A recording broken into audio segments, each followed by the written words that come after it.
The church doth stand,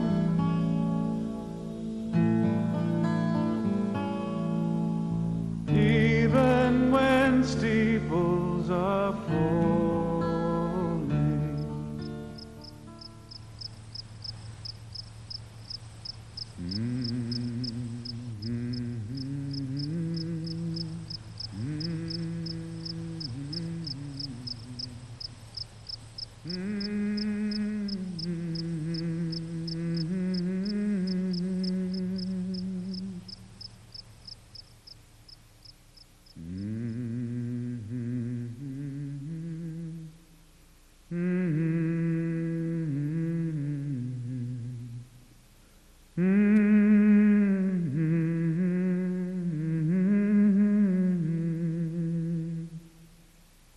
Precious memories, how they linger.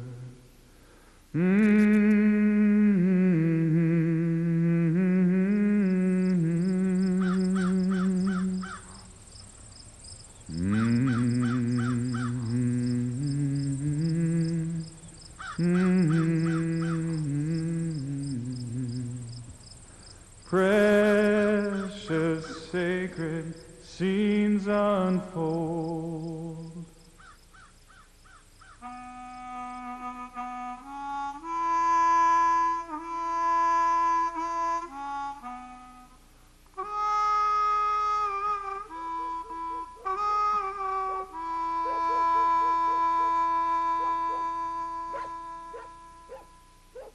Well, I have a great concern about what's happening to rural communities, to congregations, to a rural way of life.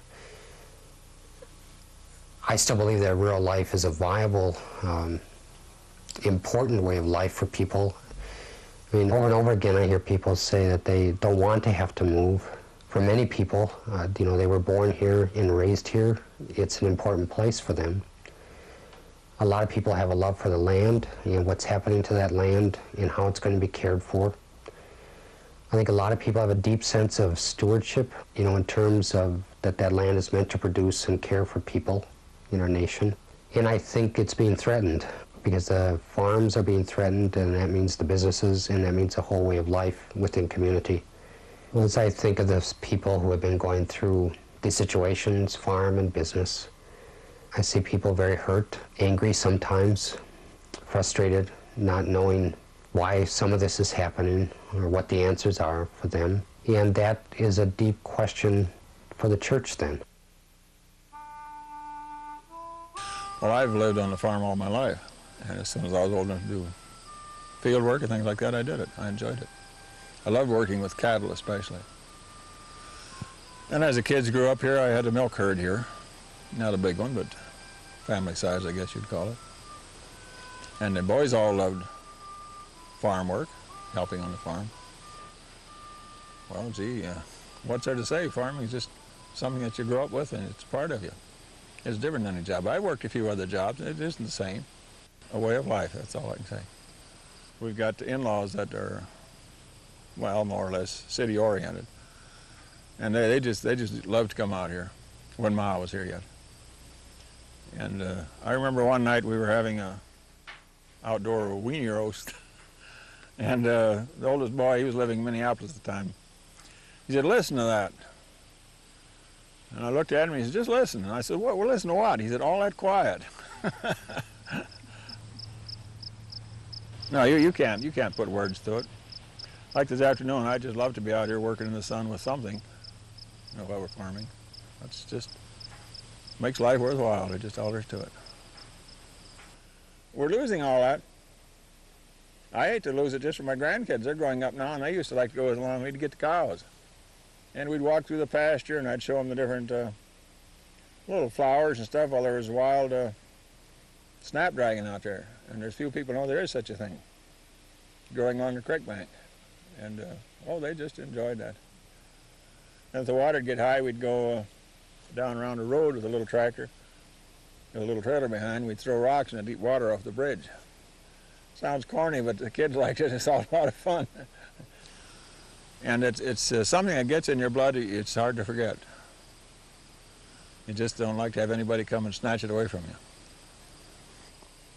We lived here 25 years. Didn't think anything was wrong with the bank until they got this devaluation thing going. And we didn't have a big debt, we had a small debt. But that's the way they did it around here. They took out the small debtors. Lost everything. Just, in matter of fact, we couldn't even keep up our health and hospitalization insurance. I went to the bank, they just shut down. I went to the bank and I said, well, what about our premiums coming due in about 30 days? Well, how much is it? And I told him it was just for me and my wife. And I told him what it was, and he said, that's tough, ain't it? That's a quote. So we had to leave our health insurance go. And at the time, my wife had a blood problem, bad blood structure. And eventually she did pass away. And then, you know, there's a lot of expenses that, well, there's a headstone, we still have to pay for that part of it. Kids said they'd take care of it, otherwise there's no other way. Well, from helping myself and helping the kids in school and stuff like that, I'm a beggar. I don't actually go out and beg, but we get food stamps. My wife and I got food stamps. And fuel assistance. What's there to do if you haven't... And how can an old guy like myself get a job? But I don't know the future. There is no future.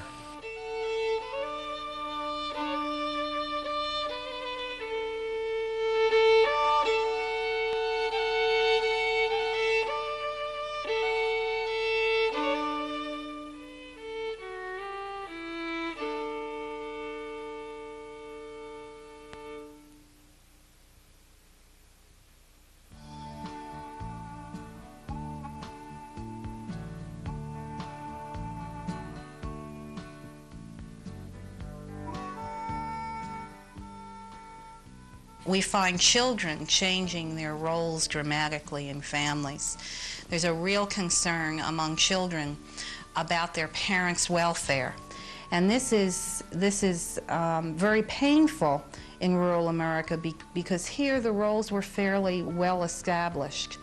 It's not atypical for a child to, when speaking of his parent or her parent, say, "It hurts me to watch Dad because I know that he knows he can't take care of us anymore."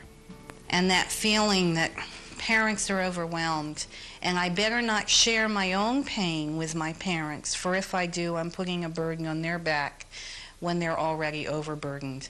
So we see children pulling back in grief and becoming more and more isolated and not really knowing where it's safe to turn. The day we got home from school and got off the bus, our car and our pickup and our livestock trailer and everything was sitting out front here, and we just knew that the bank was going to take all of our stuff away, and looked down to the hog lots, and the hogs weren't there. The lots were just empty. There was no banging of the feeders like when they open the feeder it bangs, and it was just, it wasn't normal. It was very much different. I was afraid every night after that for a while, when I got home on the bus, that our house wouldn't be here and Mom and Dad wouldn't be here. They'd just be gone somewhere else. Someone might take them away, and we'd be left with nothing at all.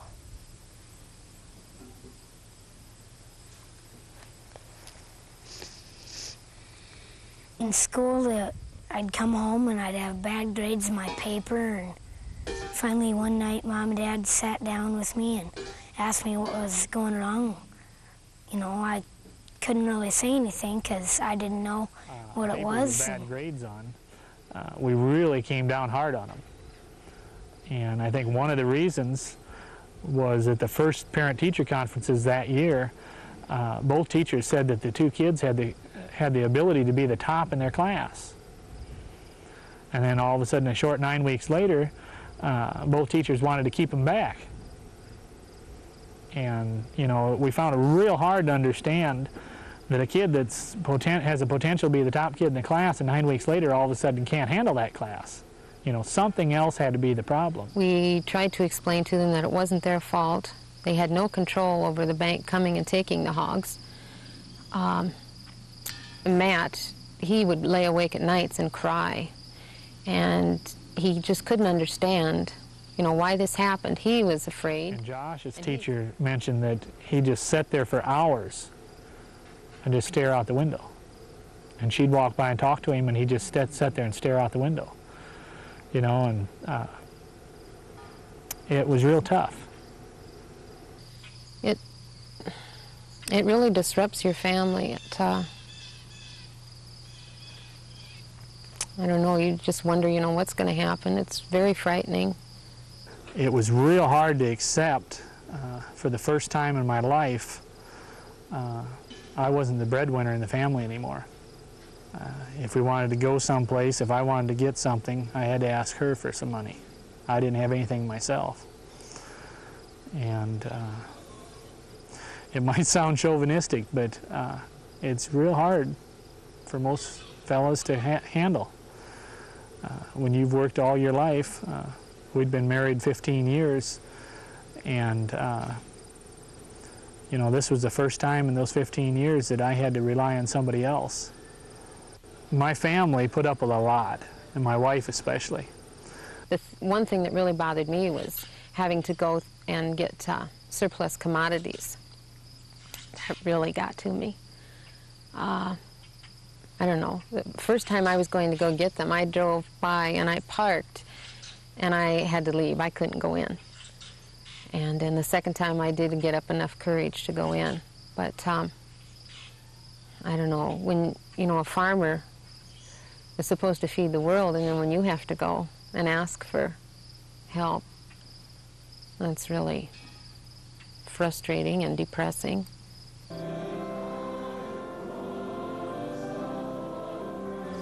Well, I think one of the strongest things that's probably helped us through this the most has been our church. And I tell you, if you get a bunch of farmers that are broke and disgusted and mad and depressed and all that put together, sitting in a room talking, it takes some pretty good clergy to be able to sit in there and sit through that conversations that we go through. There were days we talked about hanging people, jokingly, half-jokingly. Sometimes after I came home, I wondered just how jokingly we were. You know, there was never anybody talking about shooting anybody, but if one of the local lenders would have been walking across the street, we could have easily had the brakes fail on a pickup or something. Yes, our family made it through that. We kind of jokingly joke about it now that we can make it through anything. Because it was hell. There's no two ways about it. When you have everything that you've worked for your whole life and everything is taken away from you, I guess the only thing we had to go by is they took everything they could. They couldn't take my family from me.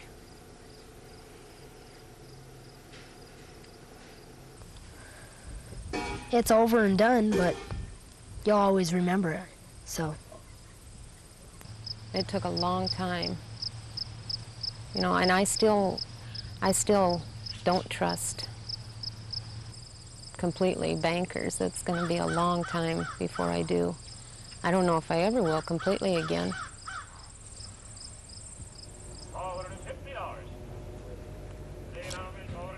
We have had to take back all of his real estate.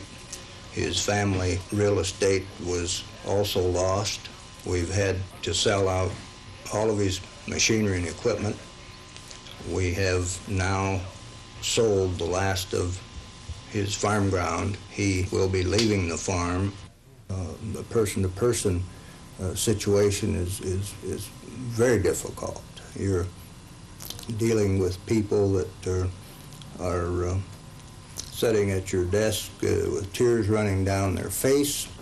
A very, very stressful situation. We obviously are in business to attempt to take care of these people. It's our obligation. That's part of our franchise to do business.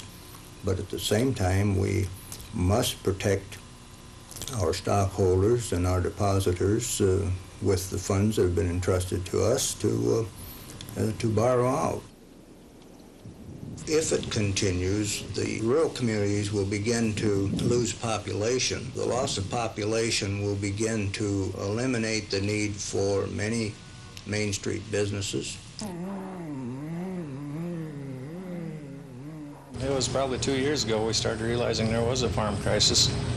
It's not until probably a year ago where it actually started trickling down to the business people in town, and we've had numerous businesses close downtown, and I expect a few more before it's all over with. It doesn't look good yet. Probably a year and a half to 2 years ago they started a farm support group in Sibley, and it was small at the beginning and it worked into a rather large group. And talking with Pastor Clausen, I kind of suggested, well, maybe there's a need for that with the business people too, because it's not the farmers anymore that are just the ones in trouble. We've got people in trouble that, you know, have owned their businesses for 15 and 20 years. Of course, we're strictly a rural community, and our customers are probably 90% farmers or farm-related. And when the price of land began to drop, the people that were having problems out there on the farm, you just didn't see them in town. They weren't spending any money. They didn't have any money to spend. I've been in the draper business for 23 years here in Sibley, and came probably within a few weeks of being put out of business. A home that was worth about $90,000, we ended up selling for $45,000. You know, the foreclosure was published in the paper, which to me is, I think, the worst thing that they can do to people. But they do it, I guess, because it's public information, I guess. But when this came out in the paper, I think Kurt and I both felt that you didn't want to go out on the street. When the publicity was in the paper about what was happening to us, it was real tough to go to church. And we didn't a lot, to be very honest. We did not. We stayed away. It was easier to stay home and watch it on TV than it was to face people. But I think that sometimes people are afraid to say anything. When they know that people are in trouble, they're afraid to say anything. They don't want to bring it up. You know, they think that you don't want to talk about it. And that's the furthest thing. I mean, you do want to talk about it, but you don't want to bring it up because you think, oh, well, you know, they don't want to hear about this, you know. So it really is more helpful if people, you know this, if they would say something to you, I think anyway. People do shun you when they feel that you have a problem. Well, I think when first of all, when people started talking about it, you know, we didn't realize what it was and how much that the farmers in this area mean to the small towns. And I think we found out, you know, real soon that their failure is going to be reflected on our failure. And we were real close to actually closing the theater. We were to a point where we owed our advertiser a large sum of money. Our film transportation was way up there. We even gotten a notice from the gas company that says they're going to shut us off. I mean, that's a little disheartening because we've never experienced anything like that. And we've always tried to make our payments on time and pay our bills, and when the money isn't there, you don't know what to do. You get into a form of depression. It was just coming down and seeing things fall apart and knowing that you couldn't do anything about it. And it's an awful feeling. It's just an awful feeling. I woke up. It's to a point now where my religion is a lot stronger than it ever used to be. I'm more appreciative of things, and not necessarily the dollar either. I'm not saying that. It's the good health. It's the fellowship with other people. Today we saw the sun for the first time in, I think, 20 days, and it was beautiful. I think the church right now is probably at a peak, because people need the church. You know, they need the comfort. It's the place to go, and you can talk to other people, and again, getting back to the idea that they're not alone in this thing. And It's a family. It's what it is. It's made the family more aware of your family. A deep concern in the Heartland is, can we really count on our church and our pastor being here for us? The issue that pastors move on, that there are budget restrictions, and everything else is in turmoil, and that fear that we're going to lose our pastor, or that we won't have that connection. And at a time when continuity and rootedness is so terribly important, I don't know how the church is going to meet that challenge. But if there was ever a need for mission in America, it's mission in rural America now, and we've got to find some creative ways of being there to provide that continuity, because we're ripping apart. And somehow we have to see who we are as being more than what our pastors can do, because no matter how large his heart, no matter how big his hands, he can't respond to all of these needs alone. And we're part of that team and that reaching out. If the siblings are lost, I think there is a quality of life and a way of life that I guess I believe is part of America, and has been a part of what has nurtured probably people even in the city. I think there's a quality of caring for one another that's very deep here, and probably just people's connection to land and nature and being able to see the sunrise, the sky at night, to live where they're able to go on the street and walk and not be afraid of what's going to happen to them. The hope is in the people who are here, who are saying we have to try our best to survive and to be here. As I wander on life's pathway, I know not what the future holds. As I ponder, hope grows fonder. Precious, sacred scenes unfold. Precious memories, how they linger, how they ever flood my soul.